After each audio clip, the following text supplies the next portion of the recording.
Good morning, everybody. It's a pleasure to greet you today and to welcome you on behalf of the NBSAP Forum to the second webinar of Part 2 of the Introduction to Resilience for Development MOOC, Applying Resilience Thinking to National Biodiversity Plans, offered by the United Nations Development Program. My name is Marcela Torres, and I'm a consultant on sustainable development and green economy. I'm also your facilitator throughout the entire course. We are grateful for your participation in the second webinar, titled Applying Resilience Thinking to National Biodiversity Plans, the South African Experience, which was prepared by Wilma Luch. I'll tell you a little bit about myself while we wait for Wilma to log in. I have over 15 years of experience in communication and education. I'm currently a mentor of 2 massive open online courses for the International Institute for Industrial Environmental Economics, IIIEE, from Lund University, Sweden, on greening the economy, lessons from Scandinavia, and sustainable cities. I hold a Master of Tourism with a major in ecotourism from James Cook University, Australia, and a Bachelor of Journalism from Universidad Andrés Bello in Chile. Wilma Luch is Director of Biodiversity Conservation in the South African Department of Environmental Affairs. She has been involved in the biodiversity sector for the past 17 years and was responsible for several auspicious strategic documents, such as both versions of the National Biodiversity Strategy and Action Plan, NBSAP, 2005 and 2015, and the National Biodiversity Framework, all of which guide the management of biodiversity in the country. South Africa reviewed its NBSAP under her leadership, and the current NBSAP was approved in 2015. Wilma was also part of the BioFin project since its inception in South Africa. She holds a Master of Development Economics, a Bachelor of Science in Town and Regional Planning, and a Diploma in Environmental Law through the United Nations Institute for Training and Research.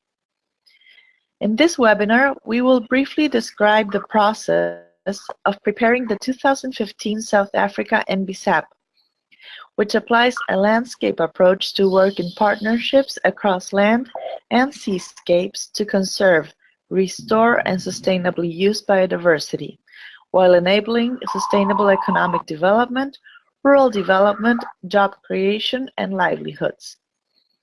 At the same time, the document has a strong focus on resilience through several strategic objectives, such as enhancing the management of biodiversity assets and their contribution to the economy, rural development, job creation, and social well-being, investing in ecological infrastructure and enhancing resilience to ensure benefits to society, and mainstreaming biodiversity considerations into policies, strategies, and practices of a range of sectors, among others. It's a pleasure to have you all here today. Before we begin, I would like to remind all of you of some rules and dynamics in the NBSAP Forum webinar sessions. Microphones will be muted during the presentation. This reduces interferences and facilitates communication. We will have a 30-minute presentation, followed by 30 minutes of questions and answers. Please send us in advance your questions or raise your hand in the control panel of GoToWebinar. If you want to speak and the connection allows it, I will open your microphones during the Q&A session. This session is being recorded and it will be available on the NBSAP Forum website, www.nbsapforum.net. All participants will receive an email with a link to watch it, as well as a list of resources related to the topic.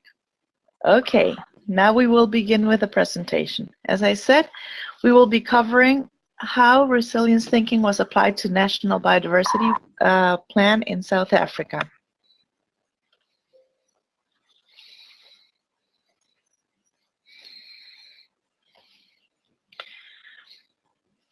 The social and economic costs of not managing ecosystems in a sustainable manner are high, as evidenced by accelerated land degradation and biodiversity loss, lowered land productivity, weakened ecosystem and social resilience, declining availability and quality of freshwater, and increased infestation. These impacts compromise the quality of life of all South Africans, especially the rural poor who rely daily on biodiversity resources to meet their subsistence needs.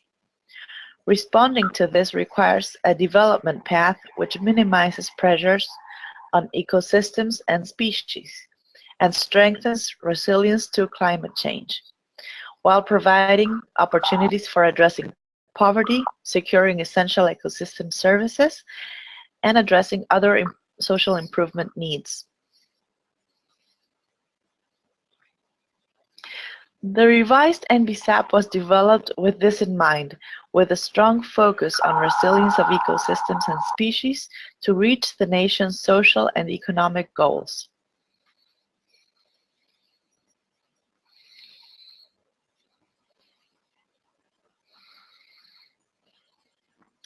South Africa is one of the world's most diverse countries in terms of ecosystems and species, with 9 different terrestrial biomes: Fimbos, grassland, savanna, Namakaroo, succulent karoo, forest, subtropical thicket, Indian Ocean coastal belt, and desert.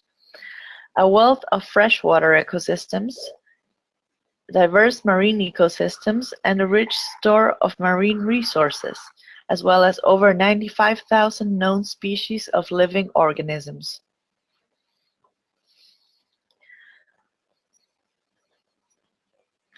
The underlying drivers or pressures are related chiefly to patterns of consumption and production, often for the benefit of the relatively wealthy. Unfortunately, it is frequently the poor or vulnerable who bear the socioeconomic and cultural implications of impacts on biodiversity. Examples of some of the implications of impacts on biodiversity assets and ecological infrastructure include degradation or loss of the ability of ecological infrastructure to provide services that are essential for supporting built infrastructure, contributing to water security and food security, and reducing the risk of disasters such as floods and droughts.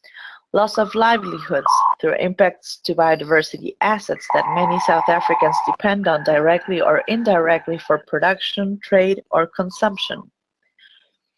Impacts to food security, as agriculture is intricately dependent on biodiversity in many ways.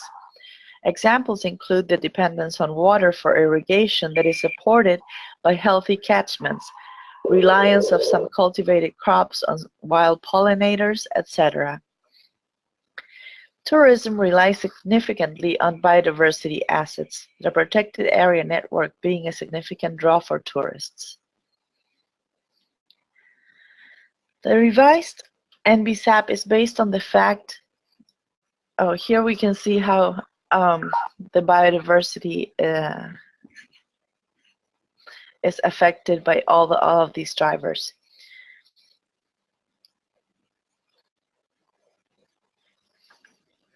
The revised NBSAP is based on the fact that biodiversity assets and ecological infrastructure directly underpin development and human well-being and offer immense potential support to the country's development path, including enhancing resilience to global change.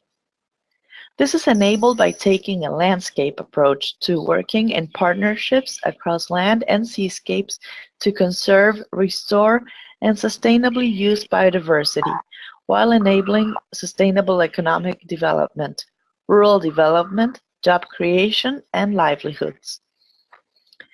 South Africa's NBSAP 2015 sets out an integrated and coherent national strategy for the conservation, management, and sustainable use of the country's biodiversity to ensure equitable benefits to the people of the country.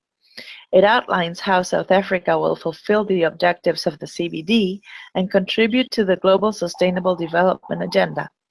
It also provides a framework for the integration of biodiversity considerations into national development plans and a wide range of other sectoral strategies, placing wise management and protection of biodiversity at the heart of the Sustainable Development Agenda. South Africa's 2015 NBSAP is built on the outcomes of the 2005 NBSAP, which was informed by the 2011 National Biodiversity Assessment, NBA.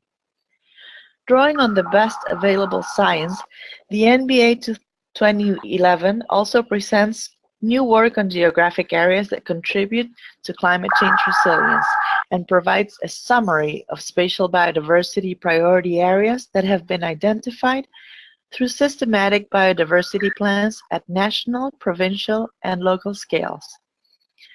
The NBSAP revision commenced with a stock-taking and gap analysis, which highlighted priority areas for the revised NBSAP to address.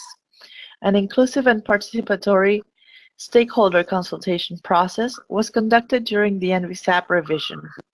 This included 2 national workshops, a series of bilateral consultations, focus group sessions, and surveys to solicit the biodiversity-related priorities of stakeholders, including youth.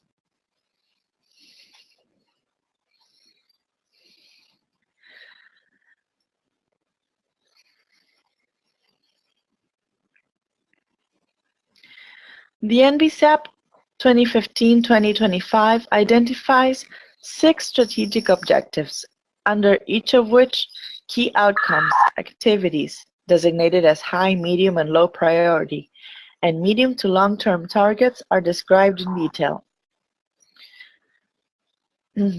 First, we have the overall vision to conserve and manage and sustainably use biodiversity to ensure equitable benefits to the people of South Africa now and in the future.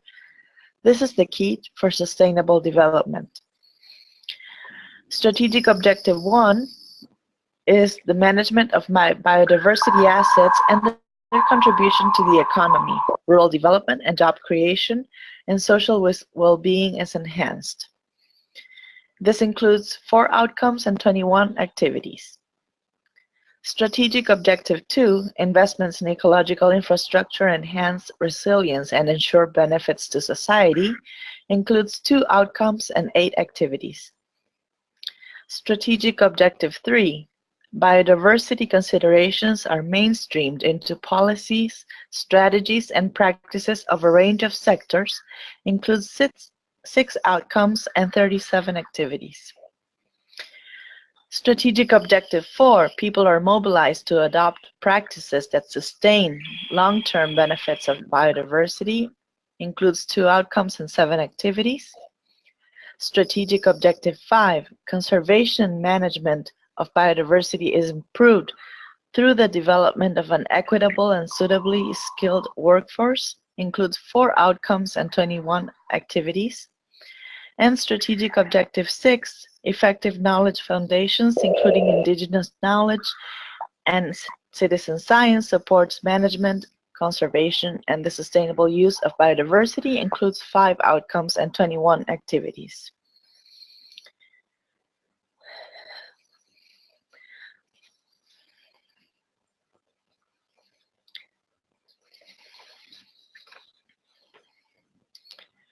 The NBSAP focuses strongly, as I mentioned before, on resilience in the following areas.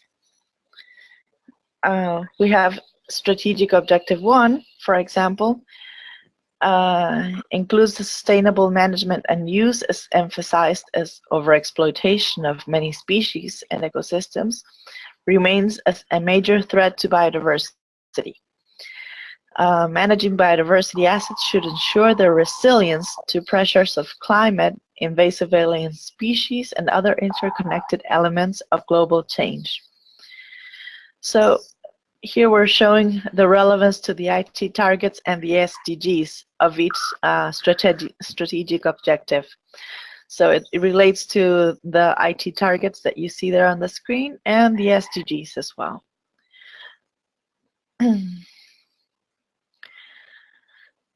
Some important national strategies in support of Strategic Objective 1 are the National Protected Areas Expansion Strategy, the Business Case for Biodiversity Stewardship, National Buffer Zone Strategy for National Parks, and the National Man and the Biosphere Reserve Strategy and Implementation Plan. Now in Strategic Objective 2, investments in ecological infrastructure to enhance resilience and ensure benefits to society. Ecological infrastructure refers to naturally functioning ecosystems such as wetlands, healthy mountain catchments, and rivers that deliver valuable services to people. They are affected by the spread of invasive alien species, land degradation, and changing weather patterns due to climate change. Impact on the ability of ecological infrastructure to provide essential services, influence human health and welfare.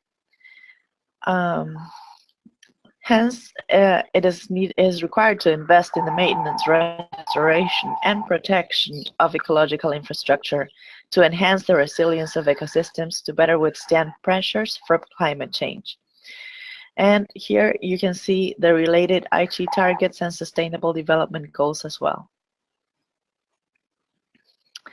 The important national strategies and programs that support Strategic Objective 2 are the Framework for Investing in Ecological Infrastructure, Strategic Framework and Overarching Implementation Plan for Ecosystem-Based ecosystem-based approach in South Africa 2016, and the National Strategy for Dealing with Biological Invasions in South Africa. We also have the Biodiversity Sector Climate Change Response Strategy, Climate Change Adaptation Plans for South African Biomes, and the National Water Resource Strategy version 2. The Water Research, Development and Investment RDI Roadmap is another important instrument, as well as the Framework for Investment in Environmental and Natural Resource Management for a Green Economy.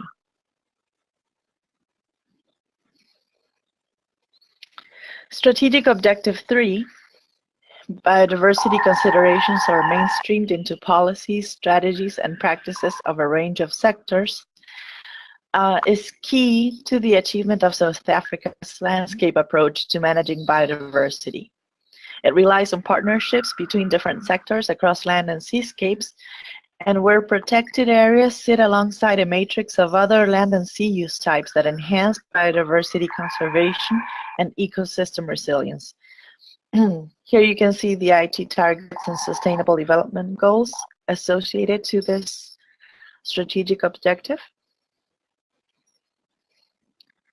And some important national strategies and programs includes the Environmental Sector Local Government Support Strategy 2014, which provides a coordinated and structured approach to strengthening environmental governance, environmental sustainability, and climate resilience at the local government level. Then we have Strategic Objective 4. People are mobilized to adopt practices that sustain the long-term benefits of biodiversity. Biodiversity is not widely understood by the general public, and as a result of economic and social and environmental importance of biodiversity assets and ecological infrastructure is often poorly recognized. Here you can see also the IT targets and the Sustainable Development Goals associated to Strategic Objective 4.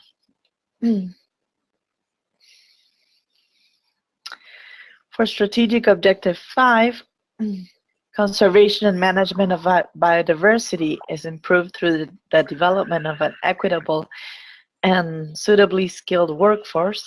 It is important to harness the benefits of South Africa's biodiversity assets and ecological infrastructure, which requires an equitable and skilled workforce of biodiversity professionals and technicians to implement the sector's expanding and increasingly complex mandate.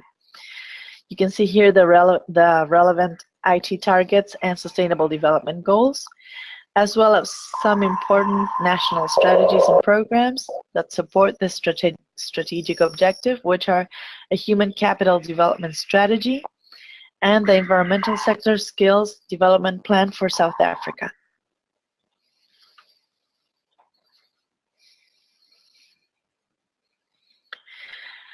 Then we have strategic objective 6, effective knowledge foundations, including indigenous knowledge and citizen science, support management, conservation, and sustainable use of biodiversity. Strong knowledge foundations underpin effective management, conservation, and sustainable use of biodiversity, which also supports the delivery of services and benefits to society. This is therefore an enabling strategic objective that is fundamental to the achievement of all other strategic objectives. You can see here the relevance to the different IT targets and sustainable development goals.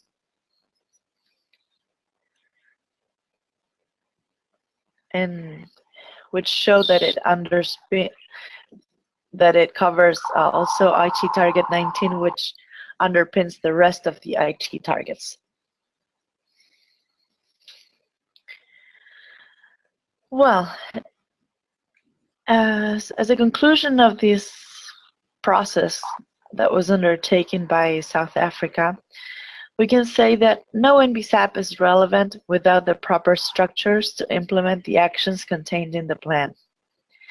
Monitoring and evaluation and constant review of the NBSAP is therefore required. Thank you. Here we have some additional information that may be of use to you. This PowerPoint presentation will be shared in PDF so that you can all have a copy and review the different strategic goals and the targets that are attached to them. Thank you very much. Now we will open the microphone for questions.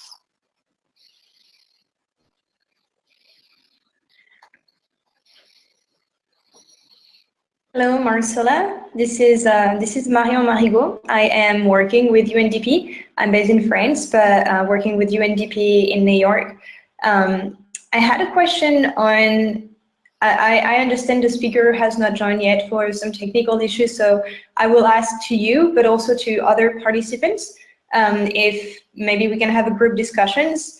I would like to understand what is the importance of the regional aspect in such questions of, biodiversity and enhancing biodiversity for,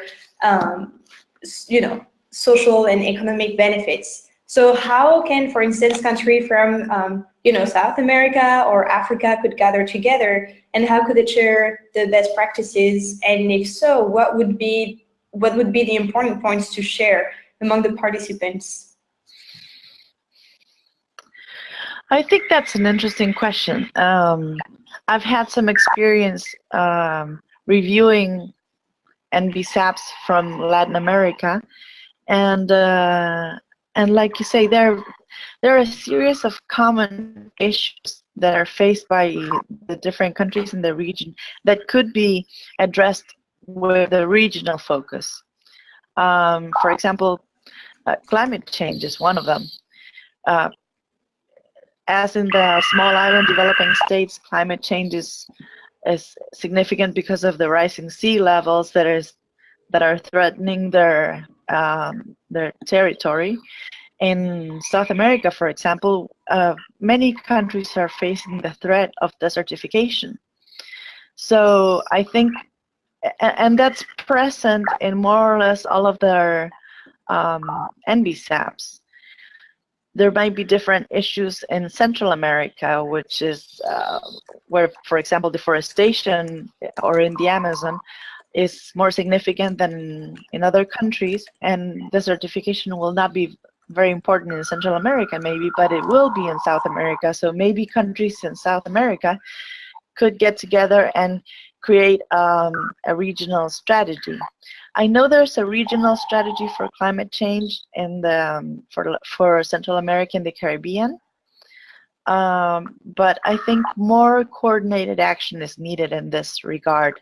Like you say, I think the more the better, and if countries can come together and agree upon specific actions, and all of them contribute resources to combat desertification, for in this case, jointly, I think that strengthens efforts and makes them more valuable, and makes it more possible for them to reach their goals. Great, thank you for your answer. I don't know if anybody else has something to add. I know we have people who have participated in their NBSAPs among our audience. And even if they haven't participated in the NBSAPs, maybe they have their views on the topic. Marcela, it looks like we have a hand raised by Dieudonné Bizimana. Hello, can you hear us? Yes, I hear you. Thank you, Marcela, for the presentation. I would like to ask you if you have had a chance to compare your NBSAP to other NBSAP in other countries. Which note can you give you to the NBSAP, South Africa NBSAP implementation up to now? I don't have the exact information of whether or not how much it has been compared to other NBSAPs within the region or not, but I do know that it is considered one of the best NBSAPs of the current revision, the latest revision process that ended last year. That's why we have chosen it as an example, and also because it is very strong in considering resilience thinking and climate change issues and addressing them within the NBSAP. So, like I said, I don't have the specific comparison to other NBSAPs in the region, but I know that it is ranked among the best that were received. We have another question. Somebody says, thanks for this interesting webinar. My name is Hannah, and I'm calling from the Convention on Migratory Species. I have a question related to the question from UNDP. How can countries align their NBSAP so that animals can migrate across borders and are adequately covered by all range states? Thank you, Hannah, for your question. Well, the response is similar. I think there is a need for more coordinated action, but it's something that will take time. There are still countries that are for whom it is challenging to prepare an NBSAP. NBSAPs are, you know, have different levels of coverage, of thoroughness, of emphasis, depending on each country. And although there has the NBSAP Forum has done great efforts, for example, offering to peer review the NBSAPs and to suggest further measures to the country, or to identify weaknesses and gaps within the NBSAPs of each country. At the end of the day, each country decides what it includes in its NBSAP and what will be the focus of the NBSAP, and which issues will be stressed. So I don't know, perhaps during a future review of the NBSAPs, we can it would be good to hold regional meetings with the countries that are related, and like you say, for example, that share animal corridors, and to bring them together and to try to have them sort of standardize at least some actions for issues that are common to them, such as the animal migration, such as climate change and desertification. I think perhaps that would be a good idea for future planning processes. But right now, as the NBSAP, at the NBSAP forum, I know that strong efforts have been made to improve the NBSAPs and to provide significant support to the countries. But like I said, at the end of the day, it's up to the countries to decide what they include or not. So maybe future regional revision meetings might be a good measure to ensure that regional issues are covered by the different countries as a whole.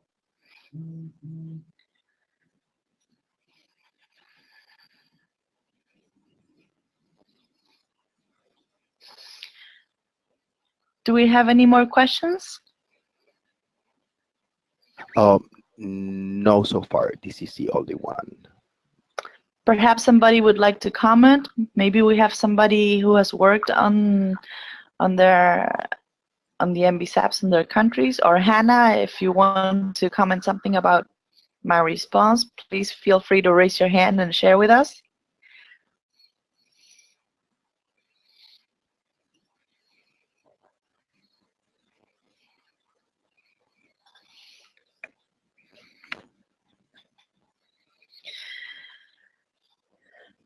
Okay, well, if we don't have any more questions, well, I'm sorry, Marcela, I see that Hannah Samare has her hand raised. Oh, perfect. Right, let me give you the floor. Hannah, you're unmuted. Can you hear us? Oh, yes. Can you hear me? Okay. Yes, wonderful. Hi, Hannah. Hello, everyone. Hello, Marcela. Thank you very much for this great answer. I think that sounds very promising to go to this regional level and discuss issues that stretch beyond the national level, even though the NBSAPs are a national focus. But I just wanted to add something to it, that the Convention on Migratory Species, we actually have guidelines for NBSAPs for migratory species. So in case anyone wonders what to do in such a case where an animal group covers more than just one country, actually for the Convention on Migratory Species, we have these guidelines to integrate migratory species into your NBSAP. So if you ever needed to consult this, it's available on our website, and I just wanted to add that as a guide as well, just to mention that as well. Thank you. Hannah, thank you, Hannah. Are you signed up at the NBSAP forum? Yes, I am. Yes, yes. Because I think it would be very useful if you could share that information as a thread in the NBSAP forum and provide a link, the link that you say to your website, so that people can download it. Of course, yeah, okay, I will do that, sure. No problem. Or you can also share the link with us so that we can post it, but it would be great if you did it on your own, because I think it's very important to have this visible for everyone and to have your participation. Yeah, sounds. Thank you for this suggestion. I will definitely do that. I think I have done that last year at some point at one of the webinars. I've shared it afterwards in the forum, but it's also been a while. So. Oh, I would really appreciate it if you would do it again. I think it's particularly important at this stage of the course, because we're specifically addressing what should go on the national biodiversity plans, and so it would. We would really appreciate it. Thank you so much, Hannah. Thank you. Thank you also for this very interesting development of the constantly evolving NBSAPs. So that's it's really good work what you have done in the past, and yeah, there's a huge progress from the first NBSAP to the next level. So well done everyone from CBD and all the participants, the country participants, who have done an excellent job at revising the NBSAPs. Just wanted to add that as well. Thank you so much. Well, great. Marcela, we have questions coming in. Yes, I saw we have one from Kop Narayan. Yes.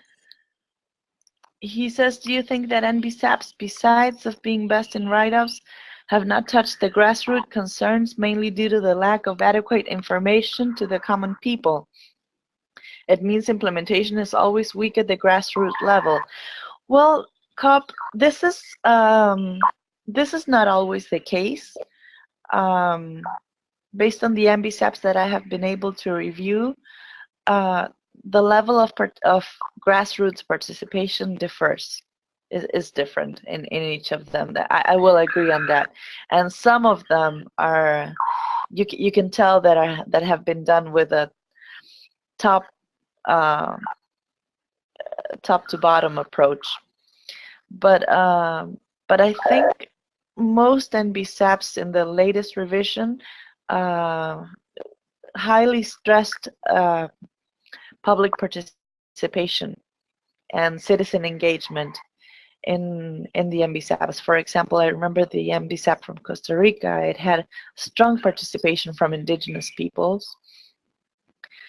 And other NBSAPs from Indonesia as well had also strong participation from grassroots organizations. But yes, like I said before, NBSAPs are not all the same. They're not even, and at the end of the day, the countries are the ones who decide what goes into the NBSAP or not.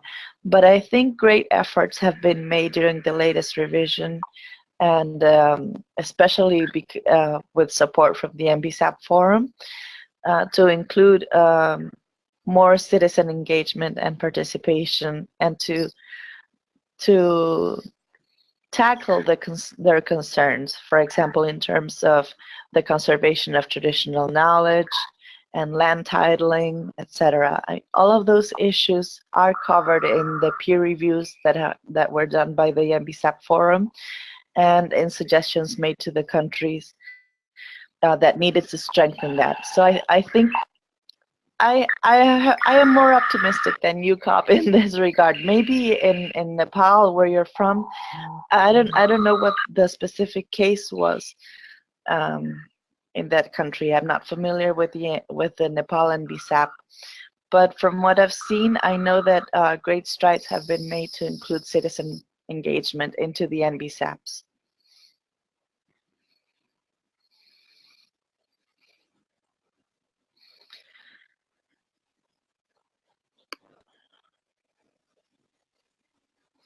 Great, Marcela, Okay. we have another question here from David. Go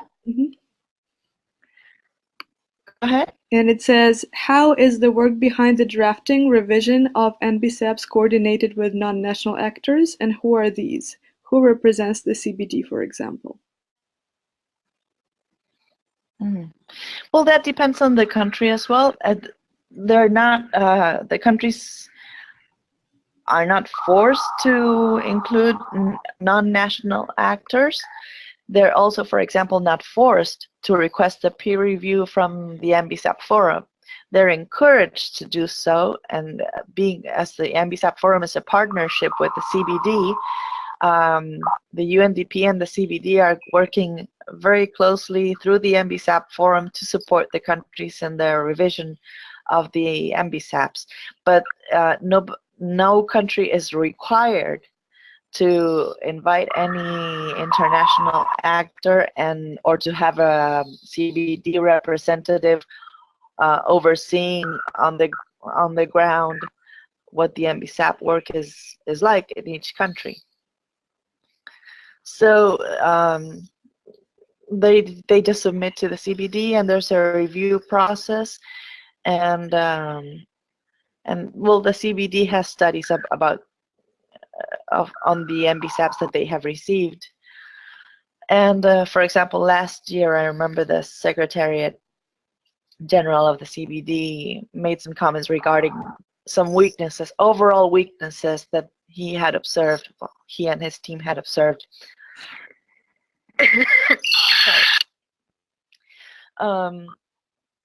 in some NBSAPs, and he said that some goals, some targets, for example, were very low in comparison to what they expected at the CBD in terms of commitment from the countries. But like I said, that's an overall perception, but it doesn't include every country. There are countries such as South Africa, which is the case that we have seen right now, that have outstanding NBSAPs, and that in some measure become sort of a benchmark for other NBSAPs to follow. But it all depends on very specific issues that countries have. Unless there are regional things like we discussed before with Hannah, like migrating animals and desertification. Otherwise, countries have their very specific issues, and they would have the final word on what to include or not in the NBSAP, and they're not forced to have an international organization overseeing every single detail of the process. I hope I answered the question. Great. Thank Do you, we have any Marcela. other questions? Yes, we Okay. do, in fact. We have a question from Majid. Hello, I have a question about the plans which can be applicable in the case of conservation of endangered or rare species or damage in ecosystems. Thank you for your response.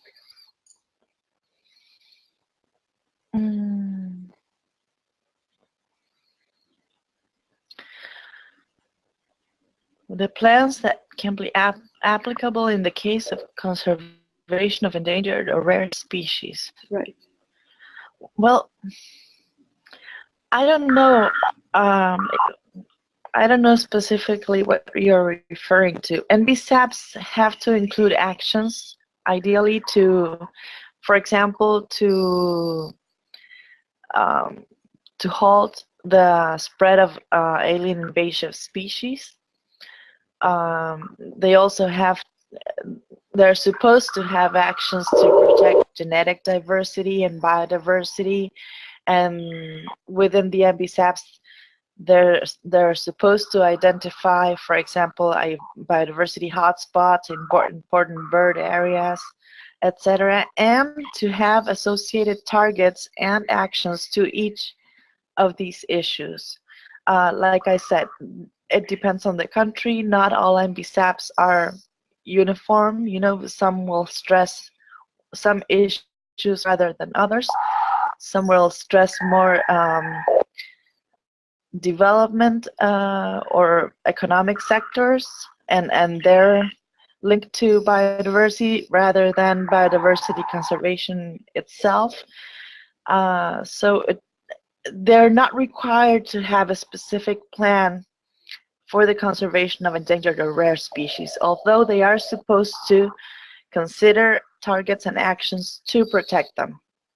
And they are supposed to identify how many endangered and rare species there are in the country and what their conservation status is, hopefully according to the IUCN Red List of Endangered Species, and to provide smart targets, you know, specific, measurable, etc., and for each of these species. That's what they're supposed to do. Some of them will do them. Some will have, for example, will select some key species, and not all of them. But it depends on the country. Like I said at the end, and they're not required to do a specific plan within the NBSAP for that species. Some countries will set the goal within the NBSAP of preparing the plans. For example, from 5 years from now, we will have a plan to protect, I don't know, the flamingos or the vicuñas in South America or the elephants in Africa. I don't know. They could include that as part of their NBSAPs, but they're not required to do a specific plan for any species. And at the end of the day, the decision is up to the country's government.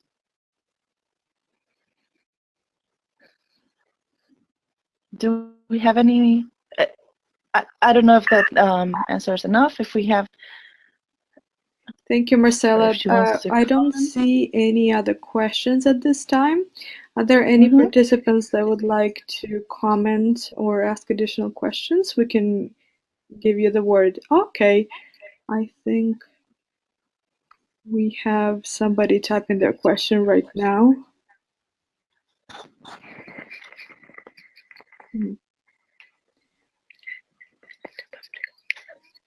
I see. Anushridha might have a question. Okay.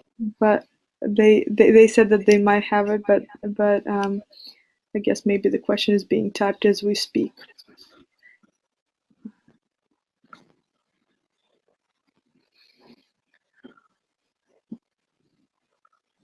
Got it.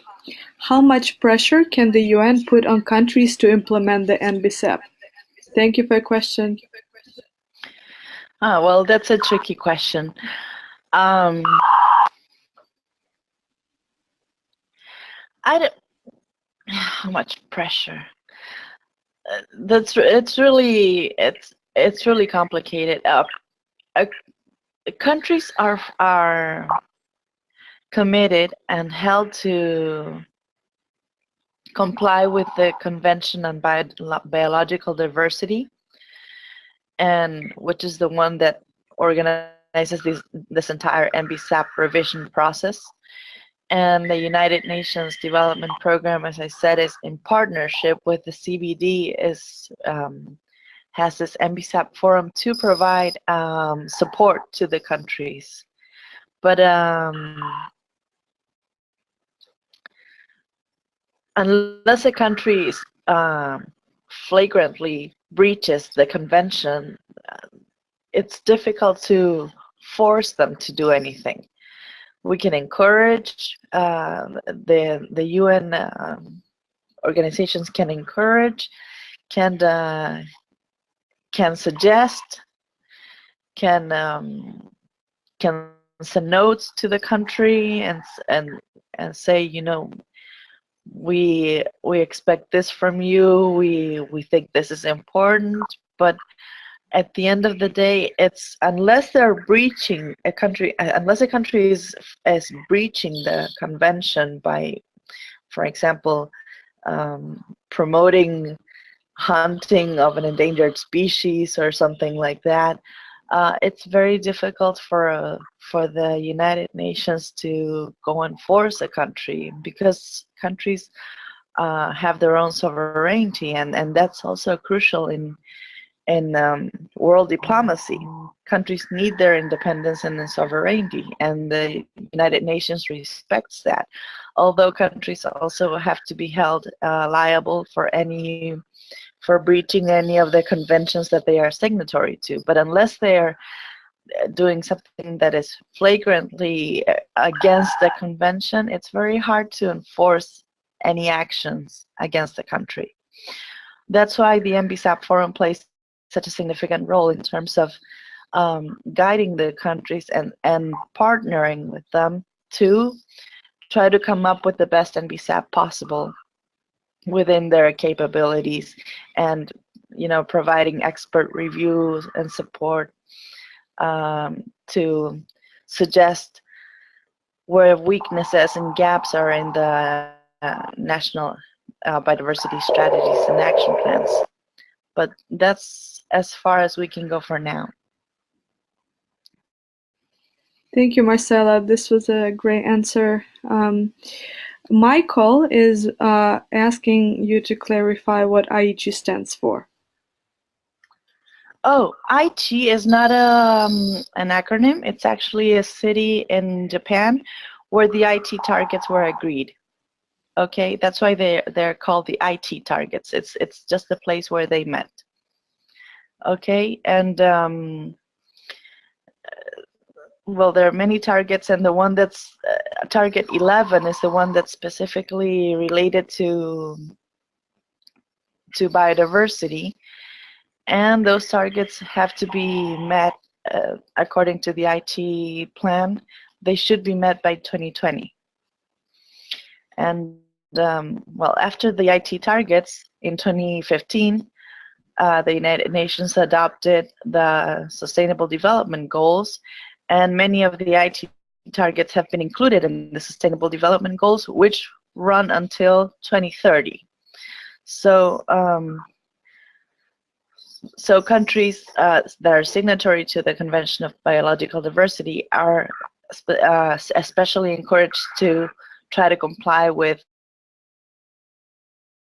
IT Target 11 by 2020 and with the Sustainable Development Goals.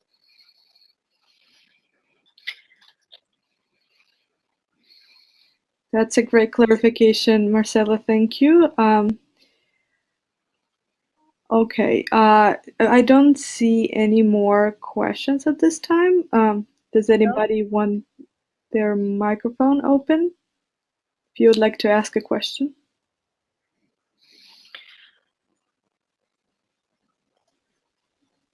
I'm going to share, well, we can share later the link to the IT targets and to the Sustainable Development Goals, I think, once we send them the webinar recording so that people can have it. And then all of you can compare the IT targets to the Sustainable Development Goals and see how they overlap, and the Sustainable Development Goals build up, and in many ways build upon the IT targets in terms of sustainable development and biodiversity conservation.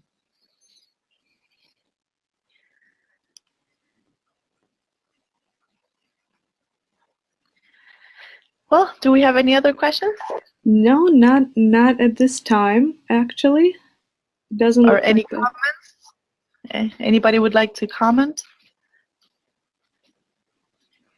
If you have been working on lesson 2, for example, maybe you have found some interesting linkages between what we've been talking here and what you've read in lesson 2, that could be an interesting discussion as well.